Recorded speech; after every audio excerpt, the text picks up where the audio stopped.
the Human Services Board. Glad to see you on TV and here at the table and around the outside. And questions on it? Thank you. Okay, so what we need is is someone to make a motion to accept the minutes of April 27th. So moved. Thank you. Second. All in favor? Aye. Thank you. Okay, and we're going to go into department requests. Good morning, Rob. Good morning, everyone. You're up. Okay. First item on my agenda is a resolution request to amend the 2022 Washington County budget in the amount of $118,627 to accept 100% state aid COLA funds included in the 22-23 enacted New York State budget. And I've listed the appropriation codes and revenue code below. Part of this funding is coming from New York State Office of Mental Health, and part of it is coming from the Office for Addiction Services and Supports, and it will be dispersed to various contract agencies that we work with. Motion. Second. Okay, all in favor? Any questions, any discussion? I had a question for Rob. Now, this is this something that you were expecting, but you can't put in the budget because it's not guaranteed until you get it? Yeah, this Because was otherwise that amount of money leaves it quite a hole. And so I'm just wondering how that system works. You were hoping for it or planning on it, but you couldn't put it in until you received it, correct? Yeah, my understanding is it was just part of what was negotiated, as part of the enacted budget in April. So we didn't really know, ahead of time that these funds would be coming and specifically what amount.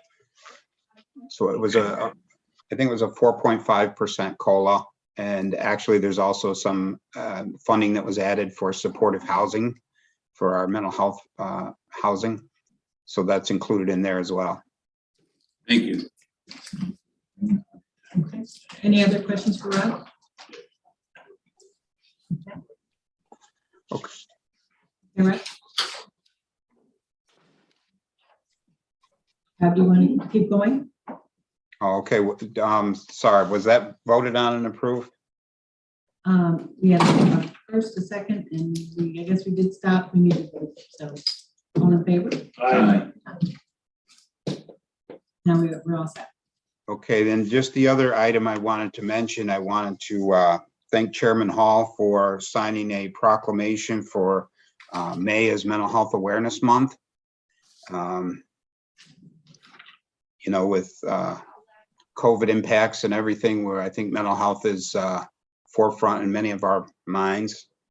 I did provide, just wanted to provide a little bit of information about mental health. We know that 1 in 5 Americans live with a mental health condition. This means that either any of us or someone we know likely has been impacted. We know that 1 in every 20 Americans is living with a serious mental health condition like schizophrenia, bipolar disorder, or long-term recurring major depression. I did find an infographic that I included in the packet. I don't know if you're able to project that up or not. The print's kind of small on it, but I just thought I would highlight a few of the facts that were highlighted there. I like this infographic just because it shows mental health in my community. And we know that, we live in community and we are part of our community, and these mental health impacts, impact throughout the community. So it says that nearly 1 in 4 community hospital stays involve a mental or substance use disorder. Nearly 2/3 of U.S. adults over 18 years old with any mental illness go without treatment. Almost 21.6 million persons over 12 years old in the U.S. needed treatment for substance use problem. Some factors that influence mental health include genetics, stress level, biology, stressful events, social exclusion, faith, access to health resources, and social support. Half of all adult mental health problems begin before age 14, and 3/4 of adult mental health problems begin before age 24. Supportive and meaningful relationships help build resilience and well-being. And even though, we may not have a diagnosable mental illness ourselves, we all have mental health. And mental health and wellness, really exist on a continuum for all of us, just like health. And we're in various states of health and well-being, both physically and mentally all the time. So it's important to be aware of these things and take care of ourselves and those around us. So thank you very much. That's all I had for today. I couldn't help but notice that the school is right in the center. Yeah. And after yesterday and the PTSD and the generations that will come after that community in Uvalde, Texas, what the mental health domino effect is going to be just from yesterday, and how little PTSD is understood, and the carnage and the so thank you for bringing this forward. Mental health is so important for us all to understand better and what the effects of it are. So I really appreciate that. And just mentioning schools, we do have mental health services now in most schools within Washington County. Any other questions for Rob?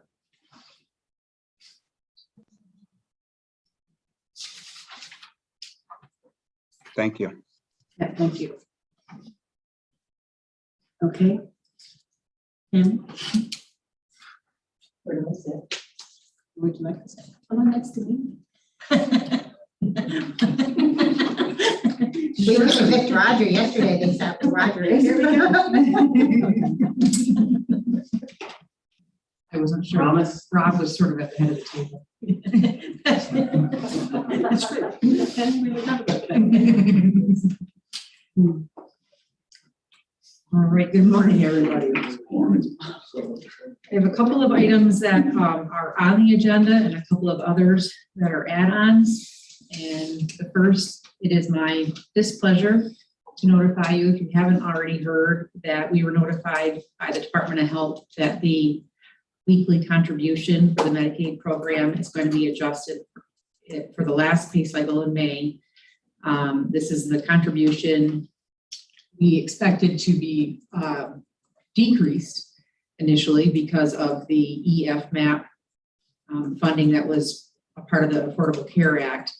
The difference, I would say, that the state, based on this letter, what the state is saying, the difference between us getting a decrease because of that credit and us having an increase that they're telling us is because they have adjusted the weekly payment to reflect the application of the local share at a 17.8% rate of the cost of Medicaid.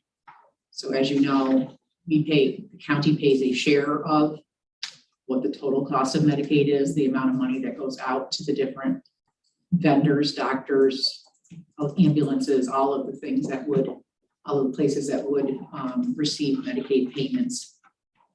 And then they break that down. So our share had been $170, $351 a week. It's going up $24,377. So we do feel like we have this controlled for in our current budget, that when we were trying to figure out where to zero in on a number for Medicaid budget time last year, we came up with a number that would accommodate this. Hopefully there are no other changes that come through in the coming year. Just to share. What I heard from my colleagues across the state, they were thinking it was generally a 10% jump for them. I looked at the number, and I feel like it's between a 14 and 15% increase in what our weekly share is. I don't know, Al, if you've pushed any numbers on any of it, or if you have more information about it. I was just happy you had enough to cover. Yes, as was I. Contrary to the state's belief, less of an increase is not a decrease. Yeah, it really came out of nowhere from the state. It was not at all what we were expecting. It was a surprise. Tammy, our average is what, 25% share? That was, and The rule of thumb, I mean, Those are That- the programs. that was the rule of thumb prior to there being a global cap and a capitated amount of a payment over, over 15 years ago. The county had to keep an eye on how that spending was going, and I think it changed on a weekly basis. I was not here, or I wasn't in this seat for that, but I know at that time it wavered a lot more frequently, and they viewed the county share to be 25% of the overall. well, with federal was 50, state was 25, and county was 25 is kind of what we always Yes. thought. So now they're upping our share. And And they're if saying- so, whose share is being reduced? The state? Yes, of course. Is the federal still around 50% share? They hold that? I believe so. Do you know anything different than that, Al? I think that Mr. Shaw's alluding to TANF funds, but your regular program funds, I think is what he's. Yes, that's what overall, I'm talking the big picture. Not just Medicaid? Right, I think he just said- overall. Yeah, I think he's Okay. your regular program. Okay. Our regular program funding is still going to come out at that same average. This is just speaking of Medicaid specifically. Just, okay, thank you.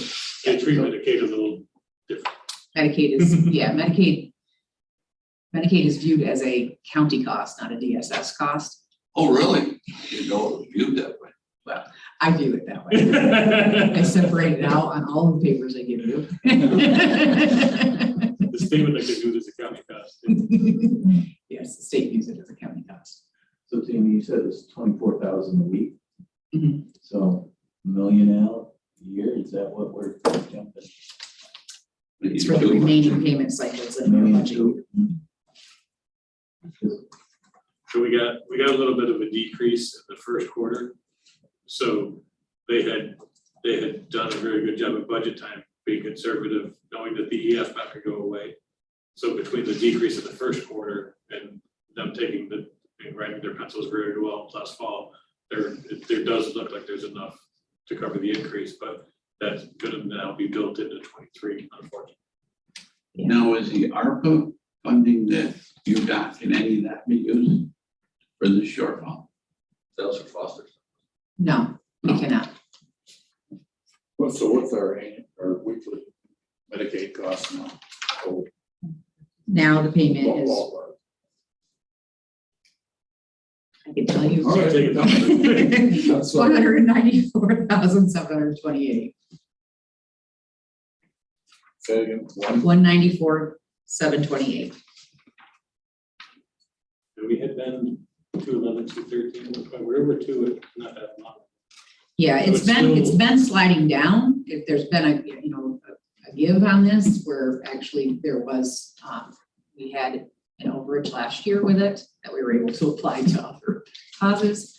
But this was just par for the course as the state continues to widen out the door for people accessing Medicaid services. It's the eligibility for it is getting wider, and the amount of services that it's paying for is also getting more extensive.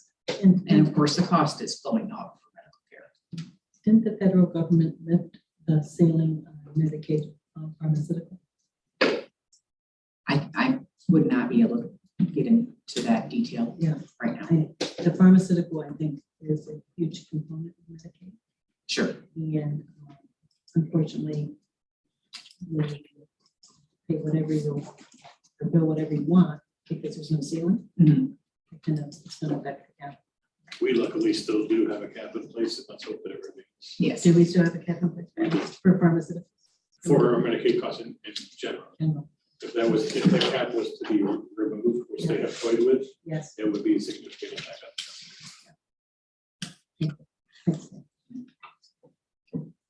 And Any other questions on that?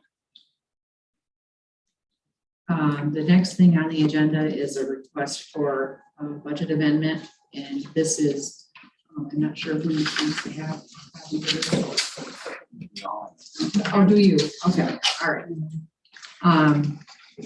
So then this is related, it's another extension of the American Rescue Plan Act. I have come here previously to ask for an adjustment to be made as well.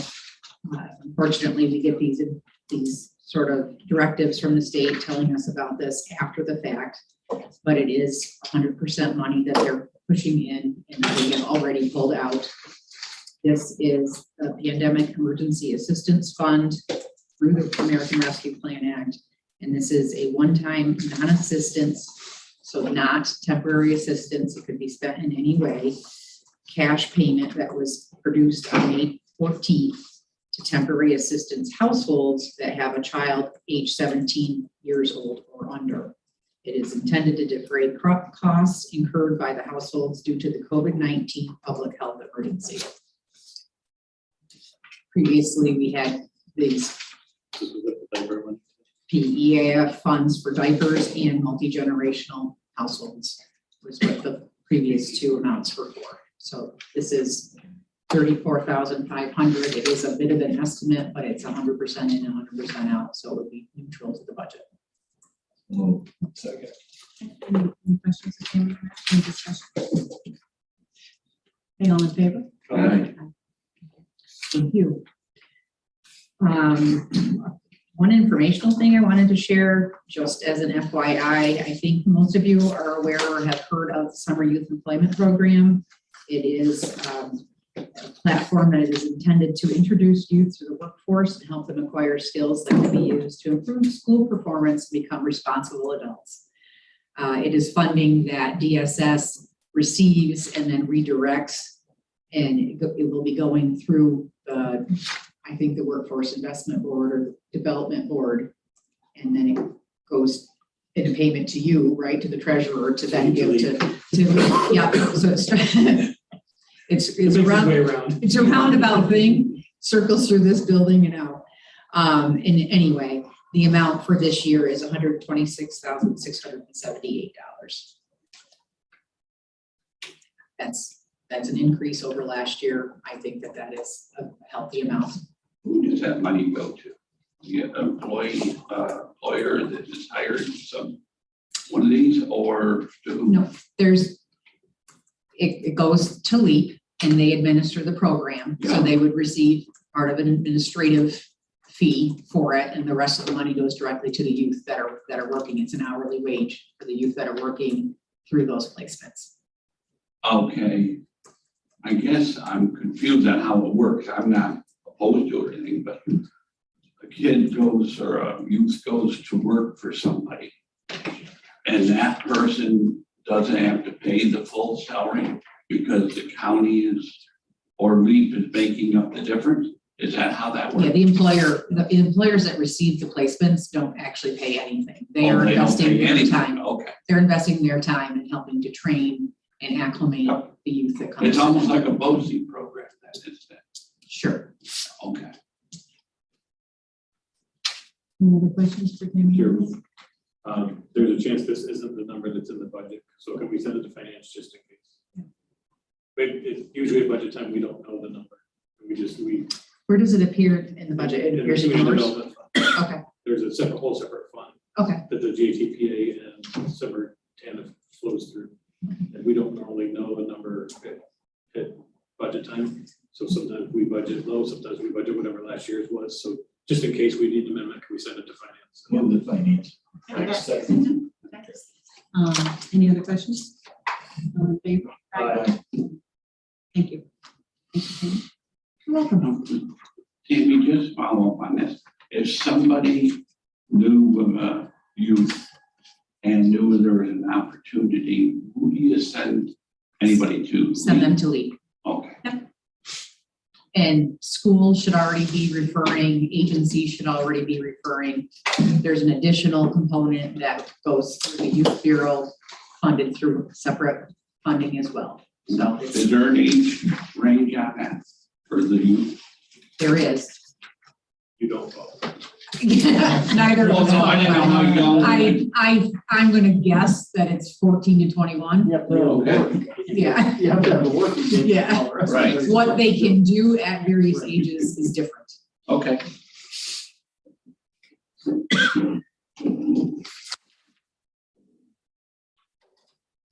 So I was asked to bring this chart that Melissa has just provided to committee. I believe there was references made to it yesterday in two different committees, one in the IT committee with an RFP request and two separate things there, and one in government ops with buildings and grounds. These are funds that have been effective last Friday, approved to move into the DSS budget for various purposes that have been discussed in past meetings. Beyond that, I'm not sure what to discuss here. The bottom entry. That This was, very last item was what we'll get to get to. Okay. okey-dokey. Thank you. I could have just put that on a post-it note, guys. All we can do is say thank you. You're welcome. It's county money, you know, it's It was the easiest offsetting. thing you did. I'd like to wear phone typewriters. I know, right? That's Yeah. pretty impressive. Yeah, they exist. And the sad part is we still have to use them in some of our documents that we receive from the state. Anything else then? How's that? We're going to the next. Perfect. Thank you. You're welcome. Okay. Melissa, do you know, I'm gonna ask Daniel, but you might be more informed on this. Is this replacing any existing stuff or is this adding to them? Replacing Okay. lots of furniture. Yeah, it's replacing. So things that we would have spent tax dollars on, we're gonna spend our dollars on and save the tax dollars. Oh, yeah, I just long as we're replacing and not building printers. I mean, those are expensive to maintain. As long as you're replacing stuff, it's a great idea. There are We're actually additional- decreasing the number overall by increasing the efficiencies That's even better. and replacing very much older models with lower capacity. And same thing with the lighting, the LED lights will save tremendous. Oh, yeah. We'll probably see more of that as we move forward.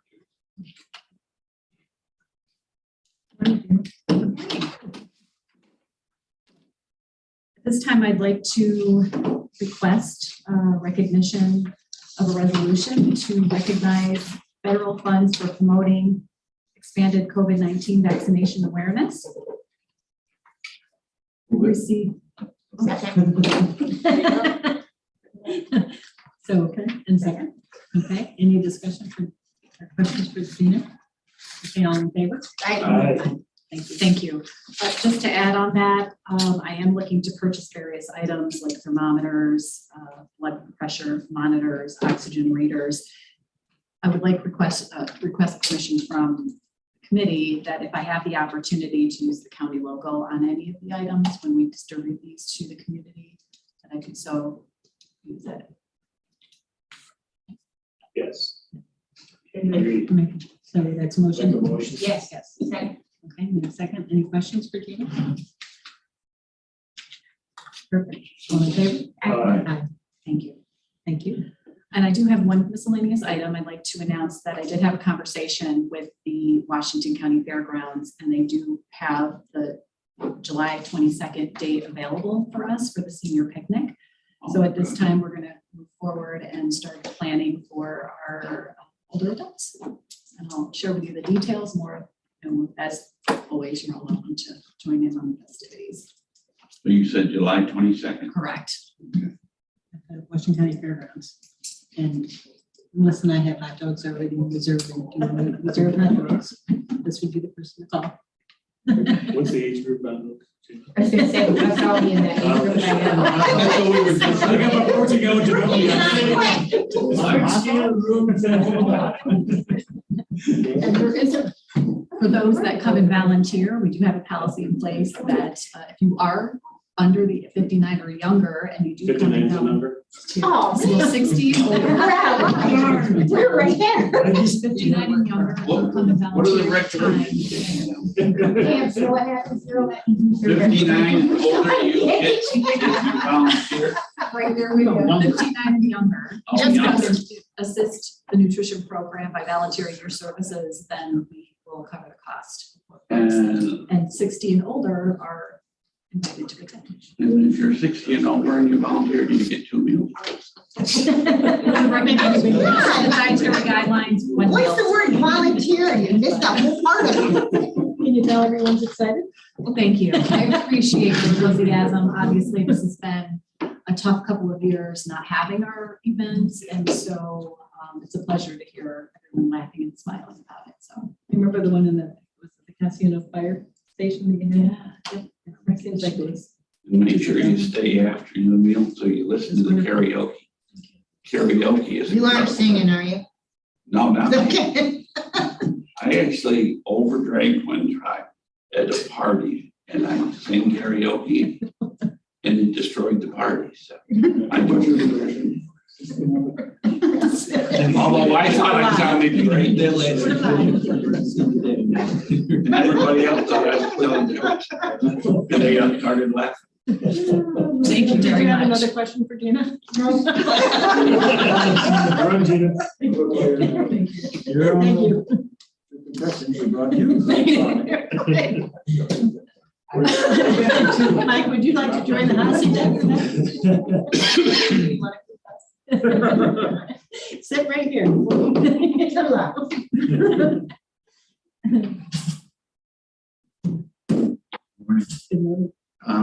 I'd like to update you on additional state revenue. Washington County is going to be receiving $6,951 under the Youth Sports and Education Opportunity Funding.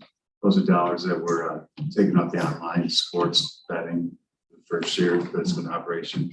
The state just gave $1 million to give to youth. And the target population is supposed to be to enhance, promote program for underserved populations. So we had a call last week from the state on guidance for target population and contracting. And the deputy commissioner and the state director disagreed on actually the protocol to follow and who could receive it, because we're thinking municipalities, which we went through with our rec pro funding, it would be seamless, but there's an emphasis to contract non-for-profits. So we pushed back and we've got to hear back. So I'll keep you informed. It's not a lot of dollars, but ideally I'd like to do something with a program for underserved youth. I'm thinking developmental disability, special needs, something along that line that we do on a countywide basis. And finding a not-for-profit to do that might be a challenge, but I think we can come up with something that definitely enhance that. So, yeah, like even adaptive softball. Something like that. We need to move the finance out. Yes. What is, yeah. Talked at the end, was that Challenger program? Exactly. The not-for-profit status. So, all right. So yes, I do need to recognize those funds. So we'll move the finance. Second. Any more questions for Mike? Okay, all in favor? Thank you very much. Yes. We anticipate that this year there's going to be an additional $4 million added to that. So next year it could be substantial. So So for those people who recently downloaded the app, make sure you get your share. thank you very much. Appreciate it. The second item on the agenda is summer youth employment. Tammy mentioned the LEAP program. We are ramping up. We're going to be running 2 different groups of youth, 14, 15-year-olds. So, picking up the Baton Hills after the weekend, doing boats and pick up as well as several painting projects that we have. And our 16, 17, 18-year-old population is going to be doing the work that we traditionally had. Some of our community service folks, corridor community service folks, those numbers are down due to legislation changes. Marijuana also, people would rather pay fines, I believe. You know, some of it, I shake branches with magistrates on, you know, that there are opportunities for people to work if they so choose the community service. But so the 16, 17, 18-year-old population, we deal with a lot of our mowing in cemeteries and the county parks, those kind of projects, as well as the heavier lifting type activities we do. And I hope to employ about 15 to 20 youth. They'll be paid on two different funding streams. One is 100% state dollars that go through the Rural Community Practice Grant. And the other part is STSJP by working with Tammy's office. And all our youth are involved are under the umbrella of at-risk youth, make them eligible. And we do work with LEAP. LEAP facilitates our payroll. We pay them, I believe it's 15% admin dollars. And it's been a nice relationship. So, and Tammy was right. LEAP every year goes out to all the county schools and really puts a push on got through the guidance offices to identify youth for the summer youth. Is there any questions? Yeah. Any questions for me? That's all. Thank you very much. Thank you very much for all you do. You see what it costs to bring the desk inside on the curb. Good morning, Tina. Can you hear us okay? Yes, can you hear me okay? Perfect. Thank you. Good morning, everyone. The first thing I have, I know I had submitted some program updates and we've had some things come up since then. So looking for permission to do some more advertising related to COVID as far as the vaccine and for testing. We're again working with Warren County on that advertising, and we do have the grant funding available within one of our COVID grants to do that. And it actually is a part of one of our deliverables to, you know, spend a certain amount of money on advertising and promoting the vaccine and testing. So we'd like to request permission to spend and it's over a 3-month period. So it'll get us through the summer. A total of $37,000 on advertising, and that would be for social media outlets and also radio Adirondack broadcasting. So looking for permission to move forward with that advertising. Do we have a second? Thank you. Any questions for Tina on this? I do, Tina. So 3 months worth of advertising. We got ahead of the curve, what we think is going to be the fall, you know, this whole setup, and we think it might become cyclical as people start moving indoors. Is that part of the messaging as well, or just curious? Right now, it's about testing. So they haven't really focused on anything with the fall with the advertising. It's mostly, you know, to get the message out there that, you know, we do encourage people to get tested, stay home when you're sick, you know, things of that nature to try to reduce the spread. So, you know, right now it's not focused on anything like that, but it's definitely something that I can reach out to them about to see if they can add that in there. Well, or the timing of it, they may be waiting to try to figure some stuff out before they put information out. Thank you. Yeah, sure. Any other questions? Ms. Murphy? All in favor? Aye. Aye. Thank you. Thank you. The second item is we do plan on being back at the fair this year. We're very excited about that, to have a presence there again. And in saying that, we have to purchase some things. We do try to do some incentives and some giveaways at the fair. So our health educator has been working on some ideas for that. So we were hoping to get approval to spend up to $11,000. And again, all of that is 100% state aid funded. And it would be for the fair and any other community outreach activities that we'd be doing in the community. So we're hoping for approval for that. Okay, I'll second that. second, any questions? All in favor? Aye. Aye. Thank you. Okay, Okay. thank you. The third item is I just wanted to give you an update on WIC. We were, a couple months ago, I had asked permission for, to go ahead and apply to be the sponsor for WIC again, for their 5-year RFA. Since then, their grant has kind of changed around a little bit. They've actually extended their current contract for another year. So the date, it's really just a date change. So their current contract is now not going to end until September of 2023. They're going to extend that. So we'll be getting an extension agreement to sign. And then their next 5-year RFA will start in October of 2023 and go through 2028. So it's just a difference of a year. But I just wanted to make sure you were all aware of that we'll have that 1-year extension to sign. And then also the 5-year will come out in July. So we'll have to sign that as well. So just as an FYI there, so you were aware of that change of the dates. The next item that I have, just a brief update on the Monkey Pox. That's actually why I was a little late getting onto this call. We did have a call with the state today and yesterday actually regarding monkeypox and kind of what our role will be. There are no confirmed cases right now in New York State. The one that they were looking at in New York City came back inconclusive. So they are still, researching that and doing some more testing on that sampling.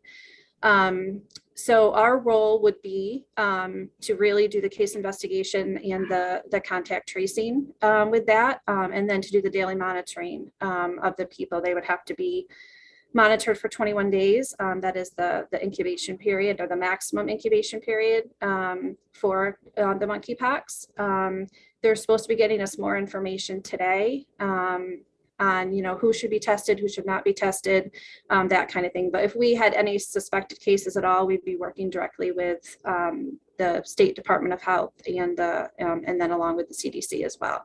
So just an update there. I know there's been a lot out in the media about that. So we are aware of that and keeping a close eye on that as well. So more to come on that if anything was to come about within our county. Are there any questions on that? On the monkeypox or anything that you've seen in the media? I can try to answer those or get answers for you if I don't have answers.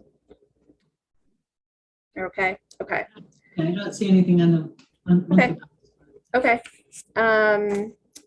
I did want to let you know too that our fiscal officer has started, Fran Harkey. So I'm very excited about that. She is on the call, but she's just on the YouTube. So she is listening in. So just want to make sure you are all aware that she has started. You may have already seen some emails from her come through to the different departments. I think that's all I have. Again, COVID is still out there. We are still doing testing Monday through Friday within our office by appointment. And we are also doing the COVID vaccines, every Wednesday during our normal clinic time. And I'm sure you all had seen that the vaccine was approved for the 5 to 11-year-olds. So we're working on getting our orders signed by Dr. Guerra. Hopefully that'll happen today. So if we do get any calls on that, once we get the vaccine here, we should be able to do that as well. So any other questions or anything for me? I think that's all I had. And I had 2 questions. Sure. Okay, on our at-home test kits that we all have, there's an expiration date. And on those expiration dates, what I understand is that they've been put forward 3 months. So if the expiration date is June 1st, you have an extra 3 months to use that test kit? Yep, that's correct. And it depends on the test kit, on the particular test kit itself. So depending on which ones you have. So if you have a particular one that you have a question on, just let me know. Send me an email and I can look into that for you. Okay, that's the one question. The other thing in WIC, how are we doing with baby formula? The baby formula situation, there was a big shipment that came in. I know the last time that I talked to the WIC coordinator, Kate, she had reached out to her people at the state level to try to, find out where to send people. And she is waiting to hear back on that. So that was the last I had talked to Kate. We have not been receiving any calls here at Public Health. Since I think it was last week, we were receiving some calls, but those seem to have calmed down in the past week. Any other questions for Tina? Thank you so much. Okay, thank you. Have a great day. You too. Okay, so other business, do we have any other business from anyone? Go ahead. Yeah, just one thing.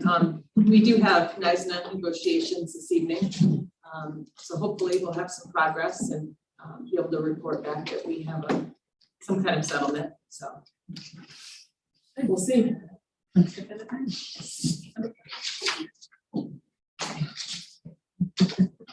Anything else?